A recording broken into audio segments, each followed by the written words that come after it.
I always thought if my marriage ended, would see it coming. A dramatic fight, a slammed door, something I could brace for. But instead, it ended with a photo on Instagram. One I was never supposed to see. My name is Celia Park. I am a cybersecurity lawyer based in Santa Clara, California. I have spent the last decade helping tech firms protect their intellectual property from internal leaks and corporate espionage. I know how to trace hidden files, how to decode encrypted messages, how to lock down servers so tight not even a whisper escapes. And yet, when it came to my own life, I never saw the breach coming. It started on a Tuesday morning. I was prepping for a virtual deposition when Naomi, my closest friend and senior associate at our firm, burst into my office holding her phone like it was on fire. "You need to see this," she said, breathless. On the screen was an Instagram story, bright and filtered. My husband, Ethan Reyes, lounging shirtless in a rooftop infinity pool, sipping something neon with his arm around a young blonde woman I had never met. A geotag glittered beneath them like a cruel joke. Tulum, Mexico, the caption read, "Digital detox never looked so good," with a laughing emoji and the woman's username at Tessa Kane. I stared at the screen for a long moment, too stunned to speak. "He told you he was at a tech-free wellness retreat in Oregon, didn't he?" Naomi whispered. I nodded slowly, still watching as the screen flipped to the next story. Sunset cocktails. Candlelit dinners. His hand intertwined with hers. One final shot, him kissing her neck while fireworks exploded in the background. All time-stamped. All public. Ethan and I had been married for 7 years. He was the CFO of a rising AI startup called Genovix, a company on the verge of going public. We had built a life together, brick by brick, late nights and investor meetings, coffee-fueled weekends and mutual support. Or so I thought. I felt nothing. Not yet. Only the cold weight of comprehension sinking into my spine. I picked up my phone, scrolled to our last text conversation. A photo he had sent just 2 hours earlier. A stock image of a tent by a forest lake. Silent mornings. No signal. Just stars and reflection, he wrote. I typed back with steady hands. Sounds beautiful. Miss you already. Naomi blinked. You're not going to call him? No, I said, setting the phone down. I'm going to do what I do best. Gather evidence. The truth was, Ethan had always underestimated me. He thought I only dealt in contracts and compliance, that my role ended when the ink dried. But I had spent years behind the scenes helping our firm trace digital footprints, catch moles, shut down corporate theft before it ever saw daylight. What he failed to realize was that I could do all of that, and more, without ever leaving my desk. By noon, I had already downloaded every piece of media Tessa had uploaded in the last 6 months. Photos, tags, captions, geolocation metadata. I built a timeline that stretched back farther than I wanted to believe. The Mexico trip was just the latest chapter in a saga that had been quietly unfolding in the shadows of our marriage. Late nights at the office. Last-minute travel. A sudden new phone password. I had ignored all of it. But now? Now I was paying attention. I ran a quick background check on Tessa Kane. 26 years old. Administrative assistant at Genovix. Joined the company 8 months ago. No previous corporate experience. Several photos on her public Facebook profile showed her in designer clothing far beyond her salary grade, many of which I recognized. I had bought some of them myself. As gifts. My stomach turned, but I refused to let emotion get ahead of the mission. I logged into our joint financial portal. Transactions popped up like red flags. Luxury hotel bookings. Jewelry. Wire transfers to an account I did not recognize. He was not just cheating, he was moving money. And not in small amounts. Naomi, I said quietly, I think he's preparing to leave me. She came over, eyes wide as she looked at the spreadsheet I had already started compiling. You need to freeze your accounts. I will, I said. But not yet. If I act too fast, he'll know. And if he knows, he'll hide what I need to find. I spent the next 2 hours pulling every bit of data I could from our shared devices. Ethan had never been cautious with digital hygiene. I extracted email threads, cloud backups, even an unsent draft of an apartment lease application in San Diego. For a 1-bedroom. Move-in date, 3 weeks from now.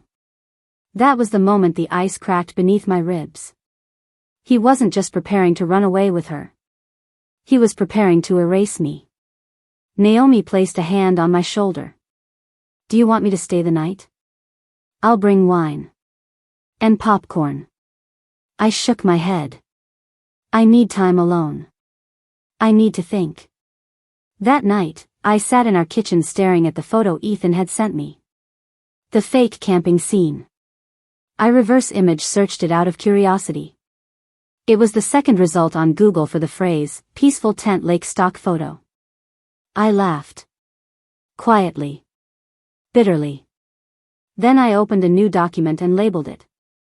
Operation Disconnect. I wrote a checklist underneath. Extract all account data. Download and backup evidence. Freeze joint accounts. Secure personal assets.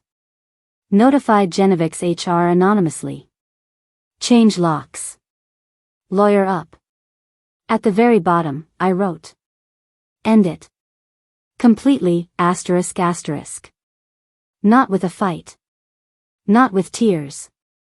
But with precision. With facts. With consequences. Ethan logged out of our marriage. So I logged into his secrets.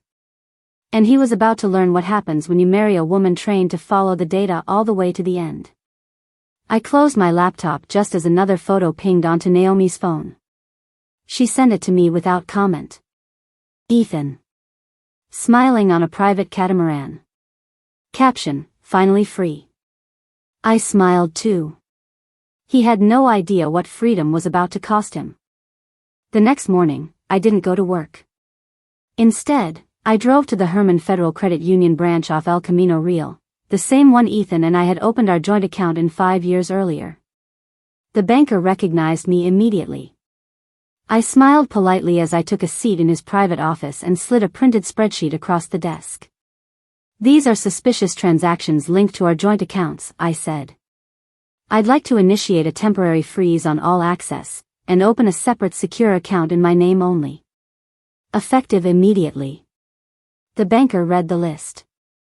Luxury hotels, wire transfers to unverified institutions, high-value purchases made in cities where Ethan never told me he was traveling. His face tightened. I'll have compliance review this right away. Are you in danger, Mrs. Park? No, I said calmly. But he's about to be. Within an hour, the joint accounts were frozen.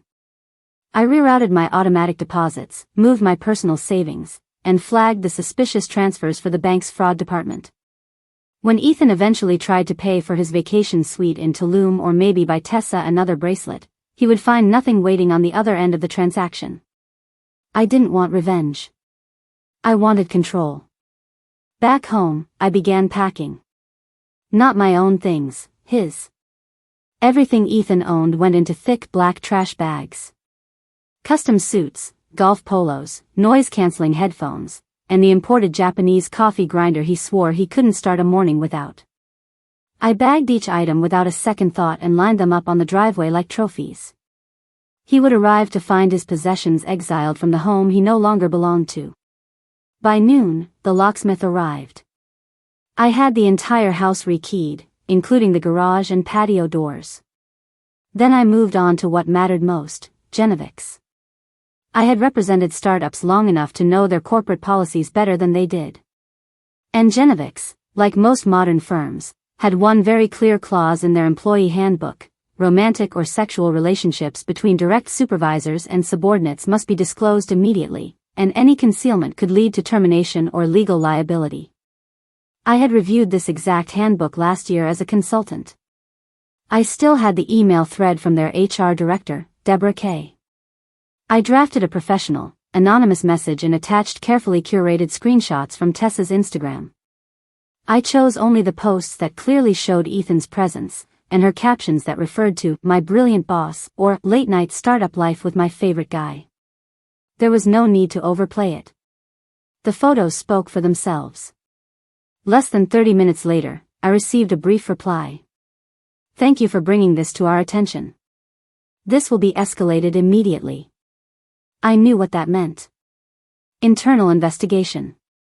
Quiet audit. HR interviews. And once they dug into the company credit card statements or cross-checked Ethan's travel reimbursements, it would be impossible to ignore the overlap between personal pleasure and professional misconduct. I was sipping tea on the balcony when Naomi called. You're not going to believe this, she said. Try me. Tessa just posted again. A champagne toast. They're on a yacht now. I pulled up Instagram. There they were, Ethan and Tessa, glistening in the sun, with a bottle of Dom Perignon and the caption * just us and the ocean. No more hiding, *. Oh, they'll be hiding soon enough, I muttered. That evening, I reviewed the lease agreement I had found in Ethan's cloud drafts. The address was a luxury apartment complex in downtown San Diego. I called the leasing office and pretended to be a bank officer verifying employment for a high-income client. With some charm and the right phrasing, I confirmed that Ethan had paid the first month's deposit under a trust account named TCR Solutions. Another shell company. And this one wasn't new. I dug deeper. The more I uncovered, the clearer the pattern became. Ethan had set up multiple LLCs over the years, mostly inactive. But TCR Solutions had seen recent activity, payments from consulting gigs, large deposits from unknown sources, and transfers to an account held in the Cayman Islands. It was no longer about an affair. It was a blueprint. An escape route. Financial and physical. The final piece came from an unexpected source. At midnight, my email pinged. Subject * confidential. I used to be Tessa's roommate. The message was short and direct. * Tessa told me everything when she got drunk. This isn't the first time they've done this.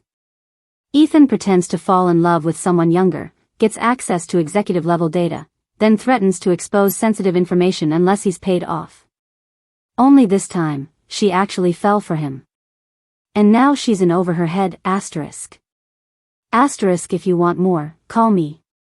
I'm not doing this for money. I'm doing it because she ruined my life too, *. It was signed simply, Jade Rivera.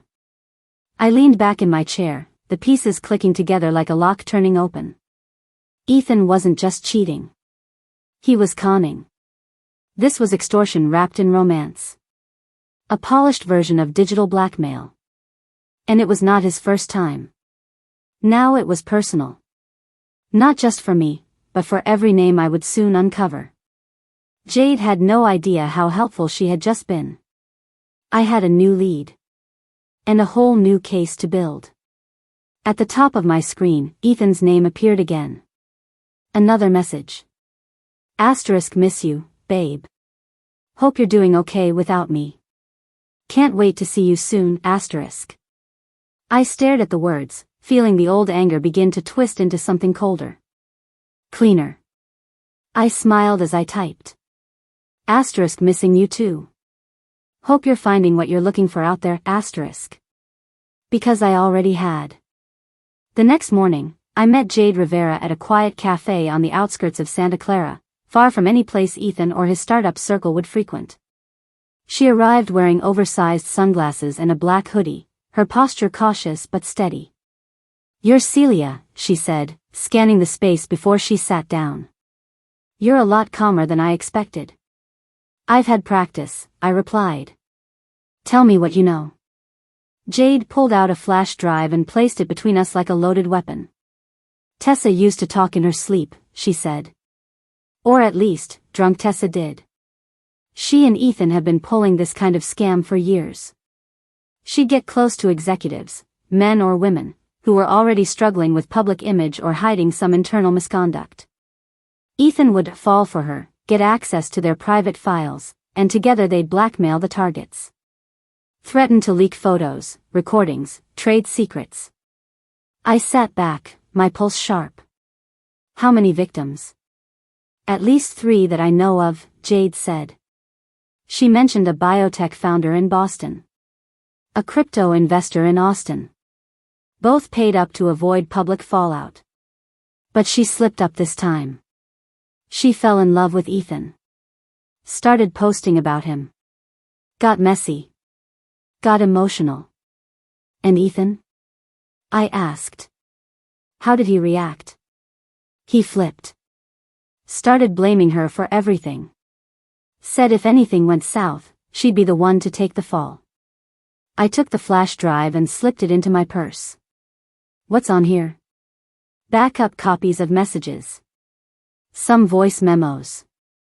Their Dropbox folder where they stored their threats. Ethan thought deleting the originals covered their tracks. But I made a copy before I moved out.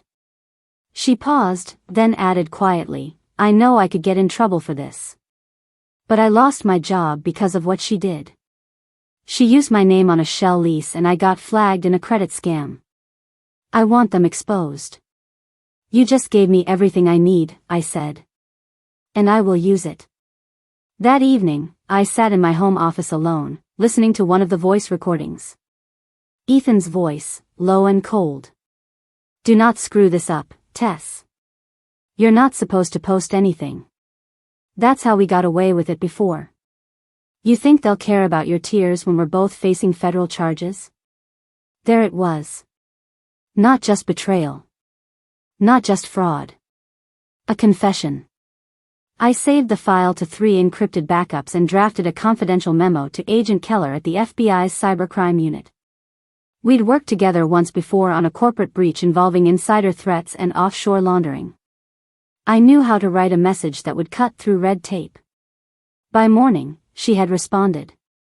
Subject * understood. Let's talk tomorrow. This may qualify as wire fraud, digital extortion, and misappropriation of trade secrets. I leaned back, exhaling slowly. It was beginning. The real takedown. Not just of a man who cheated, but of a man who used people like tools and discarded them the moment they became inconvenient. Before I could close my laptop, my phone buzzed again. Another message from Ethan. * just checked our joint account. Something's wrong. Did you move the money? *. I typed back with surgical precision. * strange. I thought you were offline at your wellness retreat. *. He didn't reply for 20 minutes. When he did, it was a single sentence. * we need to talk. Now. I ignored him and made my next move. A call to Deborah Kay, the head of HR at Genovix. Deborah, I began, my voice cool. I wanted to follow up regarding Ethan Reyes. Have you completed the internal inquiry? There was a long pause. Then she answered carefully. There are irregularities. Travel expenses that don't align with business records. And some questionable reimbursements for client dinners that never happened. I already knew. I had cross-referenced the receipts with the Instagram geotags. Tessa had documented everything from sushi nights to late-night hotel selfies. Ethan's expense reports were a mirror image. He had been funneling company funds to support his private affair. Will Genovix be taking formal action? I asked. We've escalated to the CEO, she said. This is now in Alex Truitt's hands. Good. Because Alex Truitt was meticulous. And if Ethan thought he could charm his way out of corporate embezzlement, he was about to face a man who had once fired his own cousin for taking a company tablet home. Less than an hour later, I received an email from Alex himself. Subject * your concerns are valid. We are launching a full internal audit. The FBI has been contacted. Thank you for your discretion. And just like that, the house of cards began to shake. I walked out onto my front porch and saw the bags still stacked neatly at the edge of the driveway. Ethan's clothes. His tools. His toys. I taped a small note to the top bag. Return to sender. Contents: lies, theft, betrayal, ***. My phone buzzed again. This time, it wasn't a message. It was a call from Alex. "Celia," he said. "Ethan is on a plane. We think he's trying to leave the country." I closed my eyes, the adrenaline sharpening every nerve. "Then I hope your legal team is ready. Because I have more." I sent over the files from Jade's flash drive. The messages. The memos. The Dropbox archive. And the damning audio files. Alex's reply was swift. "We've alerted the FBI field office. They're coordinating with the airport, ***. I sat down, watching the horizon turn gold as the sun set. It was almost done. But not quite. Ethan had run out of lies. But I still had truths to expose. And the game wasn't over until I said it was. At exactly 8:42 the next morning, I received confirmation that Ethan Reyes and Tessa Kane had been detained at San Diego International Airport. They had booked separate flights, Ethan to Panama City, Tessa to the Cayman Islands, but their plans unraveled the moment TSA flagged Ethan's ticket against the Genovex internal audit alert. By the time they were pulled into separate holding rooms, the FBI was already en route. I sat in my living room, dressed in a blazer and jeans, my laptop open, hands folded calmly in front of me. Agent Keller was scheduled to arrive within the hour. She had requested an in-person meeting to review the evidence and build the timeline before speaking with the board at Genovex. Naomi texted me 3 words. "It's really happening." It was. And I was ready. Agent Keller arrived right on time, sharp in a dark gray suit with a satchel of documents and a hard drive she placed neatly on the table. "Miss Park," she greeted me with that precise tone only federal investigators carry, "we appreciate your thorough documentation. From what I've reviewed, you've not only uncovered a case of corporate fraud, but a repeating pattern of targeted manipulation across multiple states." I nodded, opening the folder I had prepared for her. Printed emails. Screenshots. A map with red pins tracing Ethan's movements over the last 2 years. A list of companies he had consulted for, some legitimate, others suspiciously dissolved months after payment.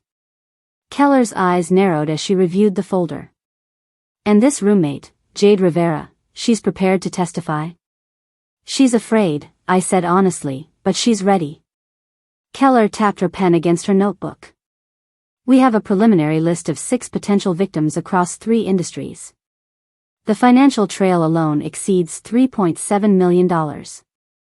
My breath caught, just briefly. I had suspected it was big. But not that big. "You understand," Keller continued, "this now falls under interstate wire fraud, misappropriation of proprietary data, and possibly conspiracy to extort.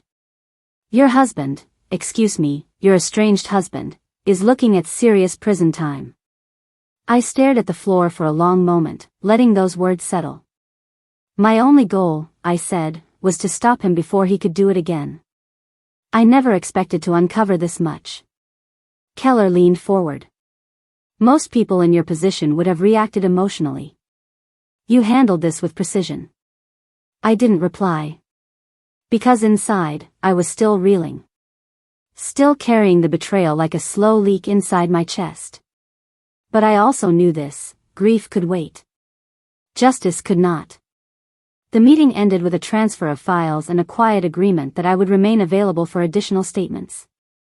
As she left, Keller turned at the doorway. "By the way," she said, "we recovered a burner phone from Ethan's luggage. He tried to delete the contents mid-flight. But our team is already cracking it." "What did he try to hide?" She offered a thin, unreadable smile. "We'll find out." Less than an hour later, I received a message from Alex Truitt, CEO of Genovex. "Board meeting at 3 p.m. We'd like you to join, ***. When I arrived, the atmosphere inside Genovex headquarters was clinical and tense. Everyone avoided eye contact. The receptionist simply handed me a badge with my name already printed and directed me to the 3rd floor. The boardroom was filled with silence and uneaten pastries. Alex stood at the head of the table, arms crossed. "We've reviewed the findings," he said. "Ethan manipulated expense reports, used company funds to finance personal trips, and compromised internal data by granting an unauthorized party, Ms. Kane, access to privileged systems." He turned to me. "Celia. On behalf of Genovix, we owe you more than we can put into words. Without your initiative, we may not have uncovered any of this before the IPO. You protected us. And our clients." I met his gaze. "I just followed the evidence. Which is exactly why," he continued, "we'd like to offer you the position of Chief Legal Officer, effective immediately. You'll oversee compliance, fraud prevention, and cybersecurity protocols." The offer caught me off guard, not because I wasn't qualified, but because I had expected closure, not a new beginning. I paused, then nodded slowly. "I accept. Under one condition."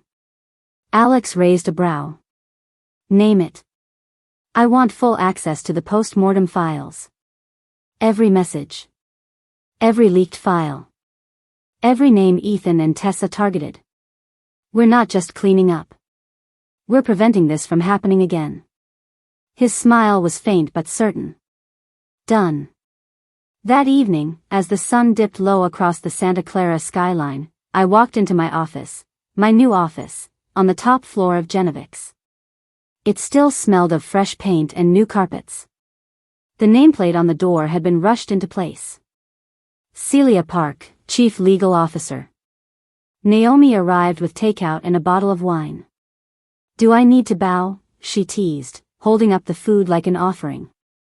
"Only if you brought extra dumplings."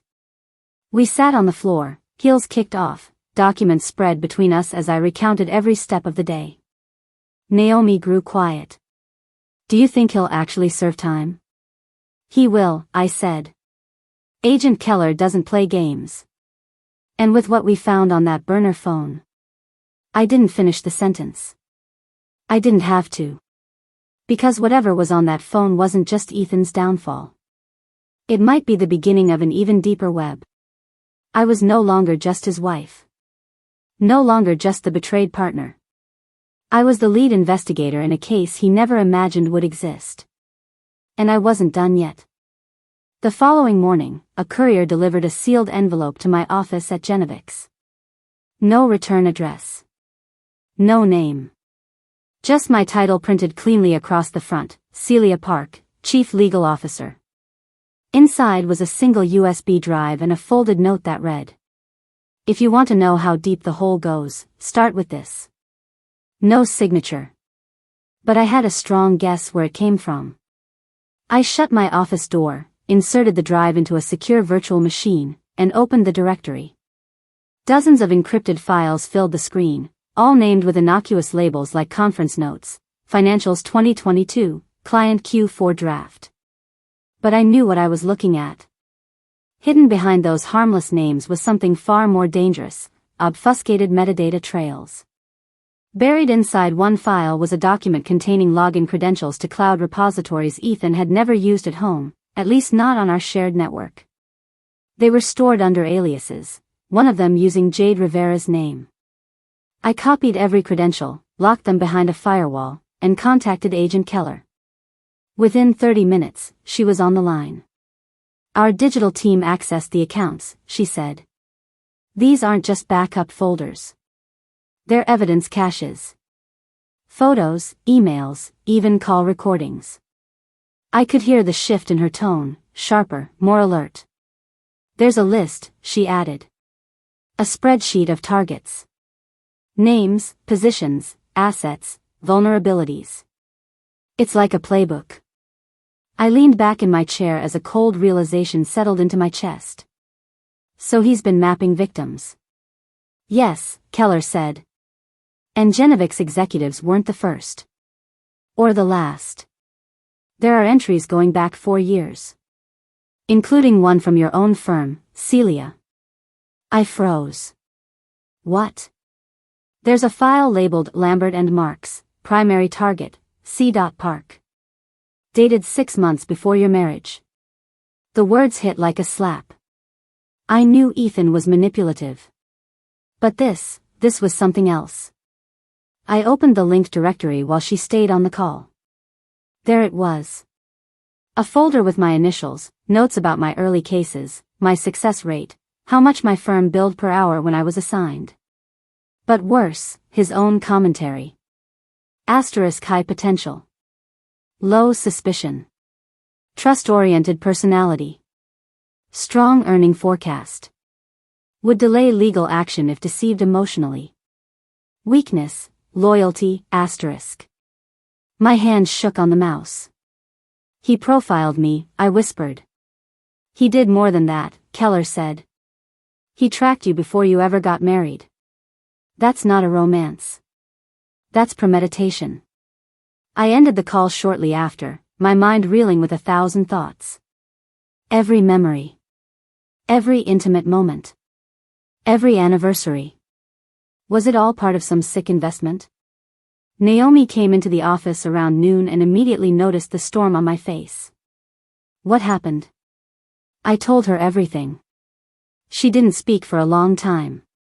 When she finally did, her voice was low and certain. Then you do not just need to expose him, Celia.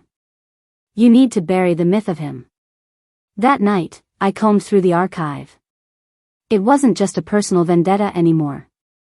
Ethan had been stealing data from company after company, some in stealth, others through charm, manipulation, or seduction.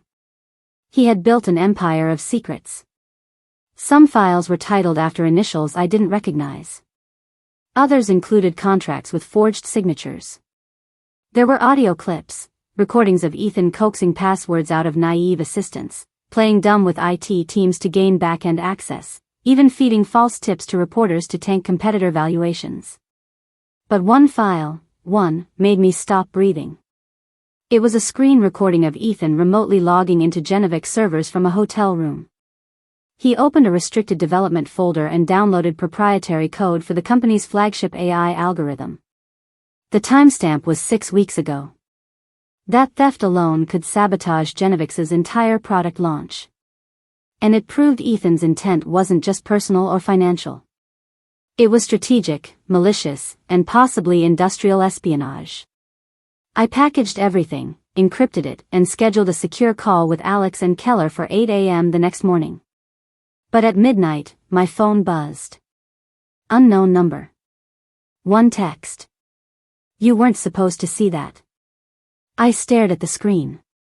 Then another message. Asterisk it didn't start that way, Celia. I didn't plan to fall for you, asterisk. I didn't reply. Not because I didn't have something to say. But because the next time Ethan Reyes heard from me, it would be through a courtroom speaker, in front of a judge, jury, and every company he ever tried to ruin. I closed my eyes, letting silence fill the space he used to occupy. And I remembered something my mother once told me. When someone shows you their pattern, you stop waiting for them to change. You learn how to end it. And I was ready. The courtroom wasn't full, but the silence inside made it feel heavier than any crowd. Every shuffle of a chair, every flip of a legal pad echoed like thunder. I sat 3 rows back, dressed in a navy suit and heels that did not click when I walked. I wanted presence, not noise. Ethan Reyes sat at the defense table, hands clasped, jaw locked tight. Gone was the polished executive look. The tailored suits had been replaced by a county-issued gray jacket, the kind that dulls the sharpness of even the most calculating men. Across from him, Assistant U.S. Attorney Deborah Chung laid out the charges. Wire fraud. Corporate espionage. Conspiracy to commit extortion. Identity manipulation. And 1 count of obstruction of justice, for attempting to erase the contents of a burner phone during a federally monitored flight. Tessa Kane sat 2 chairs away, her eyes red-rimmed, hair tied back, a pale imitation of the glossy figure she had once portrayed online. She had taken a deal. Lesser sentence in exchange for full cooperation. Her plea bargain included turning over files, passwords, and a handwritten journal that detailed not only the fraud, but the intentional grooming of victims, including me. When my name was mentioned, Ethan's head finally turned. We locked eyes. I did not blink. Agent Keller took the stand first. She presented the digital evidence like pieces of a puzzle, each flash drive and printed exhibit forming a map that spanned 4 years, 6 victims, and more than $3.7 million stolen or extorted under veiled threats. Then came the voice recordings. Ethan's commands. Tessa's hesitation. Conversations in hotel rooms and cars and back offices, all recorded without consent but now entered as legal evidence. When Jade Rivera took the stand, her voice shook, but her words didn't. He told her to seduce them. That it was just a game. That people in power deserved to lose something. But Tessa fell in love with him. And when she started acting like it was real, he turned on her too. As the hours passed, Ethan sat motionless. His attorney occasionally leaned in to whisper, but there was little left to argue. The trail was too clear. Too deliberate. Too damning. The prosecutor ended her statement with a line that struck like a blade. He didn't just steal money. He stole trust. And he used affection as a weapon. The judge called a brief recess. I stepped outside into the hallway, air conditioning humming low above me, the buzz of press murmuring behind the double doors. Alex Truitt joined me, his face lined but calm. "Never seen anything like this," he said. "I have," I replied. "But I never thought it would be this close." He nodded. "We're rewriting all our security protocols. Your audit saved our launch. You might want to double-check your new hires," I said with a half-smile. Just then, Ethan's attorney stepped out of the courtroom and motioned toward the prosecutor's team. He was ready to speak. We returned to our seats. The judge resumed. "Mr. Reyes," he said, "do you wish to make a statement before sentencing is discussed?" Ethan rose. He did not look at me. He looked at the judge, the ceiling, the desk. Anywhere but the woman he had tried to erase. "I didn't mean for it to go this far," he began. "At first, it was just a way to feel in control. To feel smarter than the people who thought they were untouchable. But somewhere along the line, I started believing my own game. And I dragged people down with me." He paused. No tears. No tremble. Just a carefully crafted pause that used to work in meetings and boardrooms. "I hurt people who trusted me. People who loved me. I see that now. And I'm sorry." The judge didn't respond right away. Then, he looked toward the prosecution. "We'll reconvene at sentencing next week." The gavel echoed once. The case would conclude soon. Outside the courthouse, the media swarmed the steps, microphones outstretched. But I walked past them, silent, determined, unfazed. Back at my home, Naomi had already poured a glass of wine. "You made it," she said. I did. Was it satisfying? I hesitated. No. But it was necessary. Later that night, as I reviewed the last few case notes, a courier arrived at my door. Another envelope. No label. Inside, a handwritten letter. From Tessa. "I don't expect forgiveness. I just wanted to say I was never supposed to fall for him. But I did. And by the time I realized what we were doing, it was already too late. He promised me we were different. But it was always the same story. I hope you ruin him. I hope you rebuild." I placed the letter back inside and tucked it away, not out of sentiment, but because it was more evidence. More proof. More closure. The storm wasn't over. But the sky had cracked. And I could finally see the sun coming through. 3 days after Ethan's courtroom confession, I received an encrypted email from Agent Keller. The subject line read, "New development, high priority." I opened it in my secure work terminal. The contents weren't long, but they said everything. "We've identified 2 additional victims, both in the startup funding circuit. One of them is pressing charges. The other is dead." I stared at the screen, heart hammering. Dead? I scrolled down to the attached files. A 36-year-old founder in Palo Alto named Robert Lang had been found unresponsive in his apartment 2 months earlier. His death had been ruled accidental, a combination of alcohol and sleeping medication. But now, with Ethan's files exposed, it was clear Robert had been targeted. There was an entire folder labeled with his initials, R.L. Inside were messages between Ethan and Tessa, mocking Robert's desperation to hide a failed round of funding. They had threatened to release confidential documents that would have permanently damaged his reputation. Robert had wired nearly $500,000 to one of Ethan's shell companies 2 weeks before his death. The confirmation of it felt like ice in my lungs. This wasn't just emotional manipulation anymore. It was psychological warfare. And someone had paid with their life. I forwarded the files to Alex Truitt with one line. Add this to the board report. We can't stay silent. By noon, Genovix issued an internal memo acknowledging the broader impact of the Reyes-Cain scandal.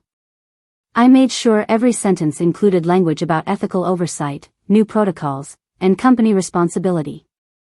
I wasn't just cleaning up Ethan's mess. I was transforming the entire structure that allowed it to fester. But even as we moved forward, there was another threat rising. The press. A leaked story had begun to circulate on several tech news forums. Silicon Valley sweetheart lawyer brings down startup CFO husband in revenge plot. It was tabloid poison, completely ignoring the financial crimes, the real victims, the paper trail of fraud. Instead, it painted me as the scorned wife who had used her legal influence to destroy a rising executive. They published screenshots from Tessa's now-deleted Instagram, highlighted my new position at Genovix, and even quoted anonymous sources accusing me of retaliation. I slammed the laptop shut and paced my office. They're rewriting the story, I told Naomi, who had just walked in with lunch. They're making it about jealousy instead of justice. She glanced at the headline, then at me. Then we write it better. We reached out to the investigative team at the Base Signal, a respected local news outlet that valued ethics over clicks. I handed over everything. Files, audit trails, signed testimonies. I requested anonymity for the additional victims but gave them full permission to publish the truth. The article dropped 48 hours later, exposing the architect of digital deception, the real story behind the Genovix scandal. It exploded across LinkedIn, legal circles, and cybersecurity forums. And for the first time, the public stopped focusing on the affair, and started focusing on the system that allowed Ethan to get that far. I was asked to speak on a panel at Stanford. Then another in San Diego. Every event came with the same question from organizers: how did you stay calm enough to win? But calm wasn't the right word. I hadn't been calm. I had been exact. I had been trained. And I had been patient. That evening, as I sorted through my email inbox, a new message appeared. This one from a law firm I didn't recognize. Subject * inquiry regarding Ethan Reyes asset holdings. It was a request from a civil litigation team representing one of Ethan's former victims. They had seen my name in the public filings and wanted help tracing the offshore accounts. I read the last paragraph twice. If you're willing, we'd like you to consult as our lead investigator. Your forensic work was instrumental in the federal case. We believe your insight could recover substantial damages for our client. Naomi stood behind me as I read, a slow smile forming on her face. You're going to become the person companies call when the wolves are already in the walls. I'm not sure I want that reputation, I said quietly. She shrugged. Maybe not. But you've earned it. The decision to take on that case didn't come from anger. Or revenge. It came from clarity. I was no longer the target. I was the firewall. I replied with one sentence. Let's schedule a call. I'm ready. As I hit send, my phone buzzed with a voicemail from Agent Keller. I played it, listening as her voice filled the room. Celia, we've just recovered another data vault from Ethan's offshore host. We'll need your help interpreting some of the files. And there's something else, his internal communication logs suggest he wasn't working alone. We may be looking at a larger network. I paused the message, letting that last line echo. A larger network. Ethan wasn't the end of this story. He was just the opening act. The data vault Agent Keller mentioned was unlike anything we had recovered before. It wasn't stored on a conventional server. It had been hidden inside a blockchain application designed to mimic a dead startup, an AI prototype project Ethan had claimed failed in beta testing. Only it hadn't failed. It had never existed. It was a shell for hiding encrypted correspondence, payment trails, and a network map connecting a series of anonymous aliases linked through proxy servers across 3 countries. Keller's cyber forensics team had only cracked the shell by accident, chasing a payment Ethan had sent through a defunct web wallet. And when the layers peeled back, we saw it. Names. Aliases. Payment orders. Login timestamps. Some usernames were known. Others were linked to digital ghosts, people who didn't exist on paper but had login histories, transaction records, and even voice notes tied to burner devices. One alias stood out, Mordal. The logs showed that Mordal had accessed Ethan's accounts at critical junctures, always moments before a large transaction, always leaving without a trace. Unlike Tessa, who had been sloppy, emotional, visible, Mordal was surgical. Clean. Keller called me in for a private session with the FBI's Digital Crime Unit. What you're about to see, she warned, has never been disclosed outside of federal investigation. They projected a heat map on the screen. Activity spikes across Zurich, Toronto, Singapore, and oddly, Phoenix, Arizona. These are the nodes we believe Mordal has used in the past 18 months. Every one of them connects to a known financial manipulation case. And Ethan? I asked. Just a pawn, Keller said. Or maybe the frontman. But he wasn't the brain. Mordal is. As I absorbed that, the implication hit harder than anything Ethan had ever done. There was no closure. There was escalation. I went home that evening with files burned into my thoughts. Naomi brought takeout again, trying to coax me back into something resembling normalcy. But I couldn't sit still. Ethan wasn't the real threat, I said finally. He was the mask. The chaos. But someone else built the system. Naomi set down her chopsticks. You're going to keep digging, aren't you? I have to, I whispered. Because if we don't, someone else will end up on that list.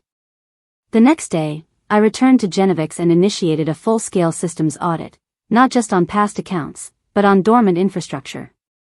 I wanted every corner scanned, every access point reviewed. That same afternoon, a contractor flagged something strange in our archived dev servers. A script. Not one created by Genovix. It had been inserted 6 months ago and disguised to mimic an old code test. But it wasn't inert. It had recently pinged a remote server, located in Phoenix. We traced the string of code to an IP history. It had been accessed 3 times since the audit began. It wasn't Ethan. It wasn't Tessa. It was someone else. I called Keller immediately. They're watching us, I said. Then they'll see we're watching back, she replied. She mobilized a secondary task force. I was asked to stay off public channels, restrict personal communication, and use only secure lines for anything related to the case. I agreed. But I also made a private move of my own. I reached out to Robert Lang's former business partner, a man named Eric Drummond, who had gone completely offline after the scandal broke. He hadn't spoken publicly. Hadn't posted. Disappeared. I found him through a buried LinkedIn listing tagged with a false company name. He agreed to meet at a cafe in Monterey, provided we spoke without phones and without names. You're not the first to come looking, he said after we sat down. Who else came? A woman. Sharp. East Coast accent. Knew about Ethan. Knew about Mordal. Did she tell you who she worked for? He shook his head. But she wasn't law enforcement.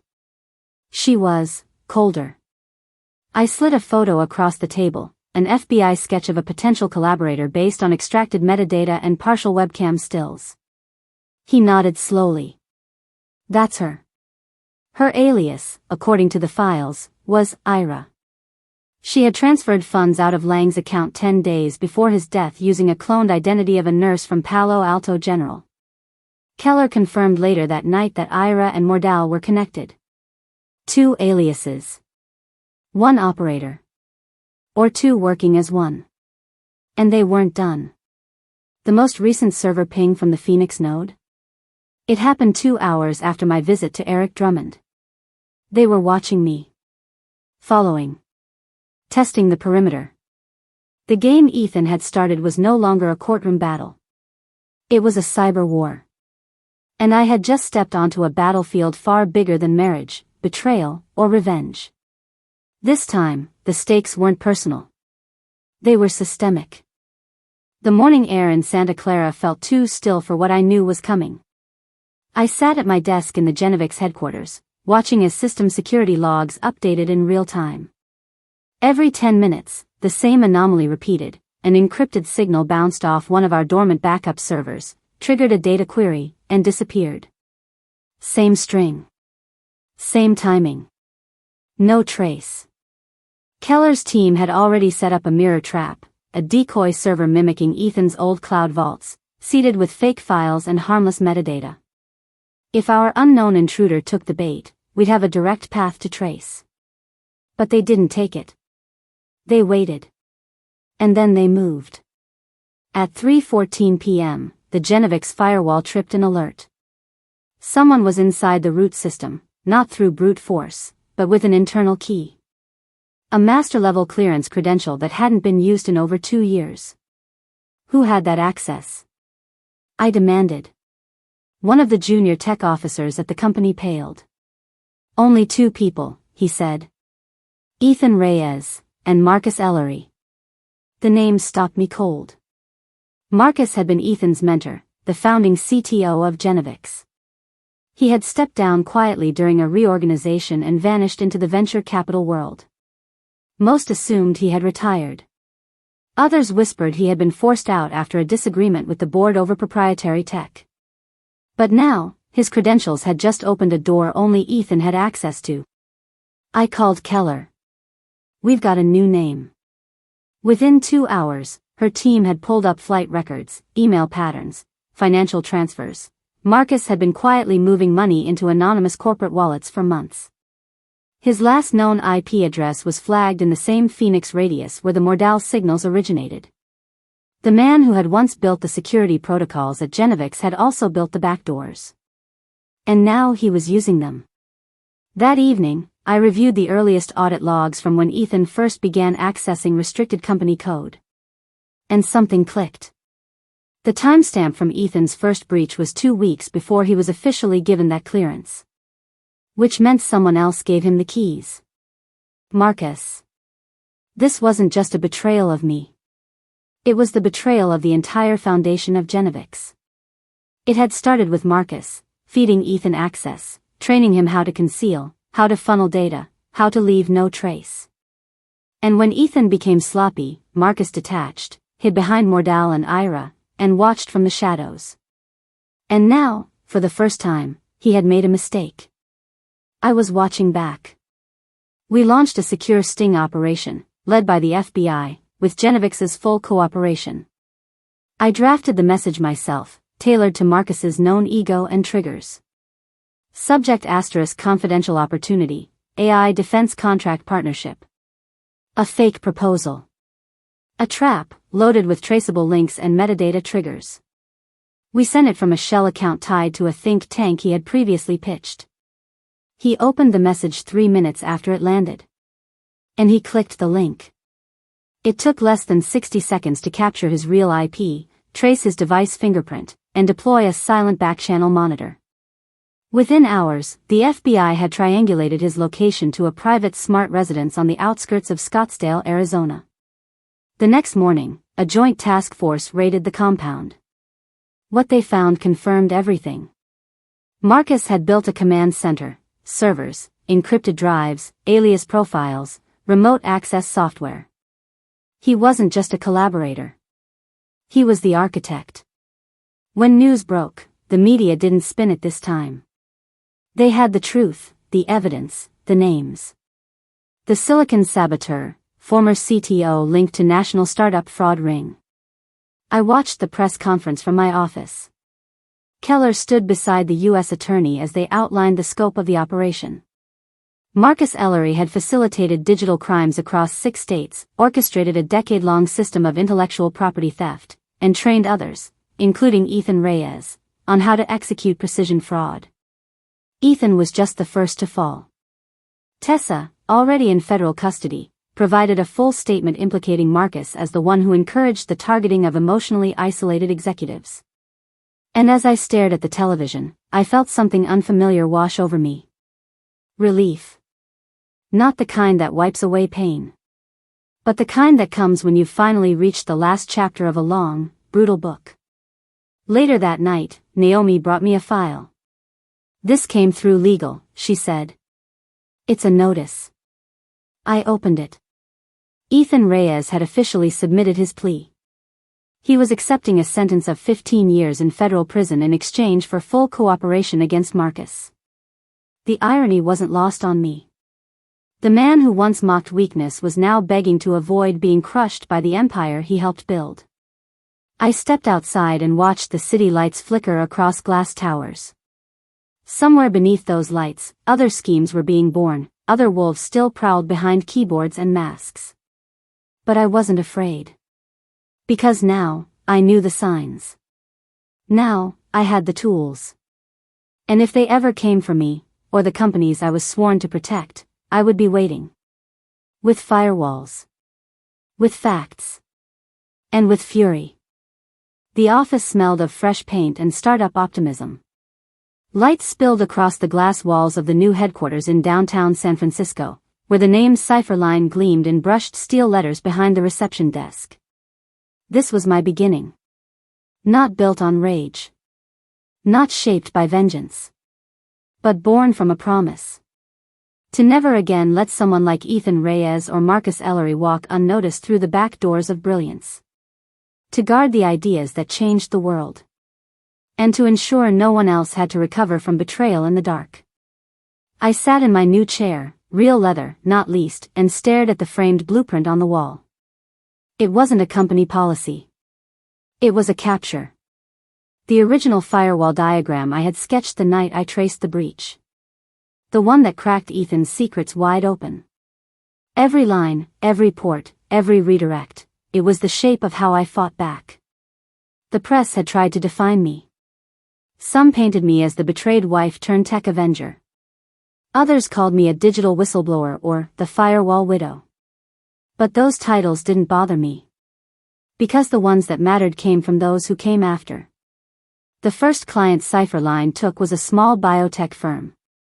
A brilliant founder, woman, 33, soft-spoken, who sat across from me with trembling hands and whispered, "I think someone's leaking our neural data models." I didn't ask how she knew. I had seen that fear before. She thought she was being paranoid. I assured her she wasn't. And by the end of the week, we had mapped the breach, recovered the source code, and traced it to a shell firm connected to an international competitor. She cried in my office. Not because she had been saved, but because someone finally believed her. Word spread fast. Cipherline became known not just as a cybersecurity firm, but as a sanctuary for innovators, creators, builders, especially women, who had been underestimated and targeted. Naomi joined me full-time, leaving the law firm behind. We built a team of 8 before the end of the quarter. Analysts, engineers, former agents, and one relentless whistleblower who asked for no name on her desk. She preferred the quiet. I understood that. Jade, the woman who had once roomed with Tessa Kane, who had handed me the truth when I needed it most, she never sought attention. She just wanted the noise to stop.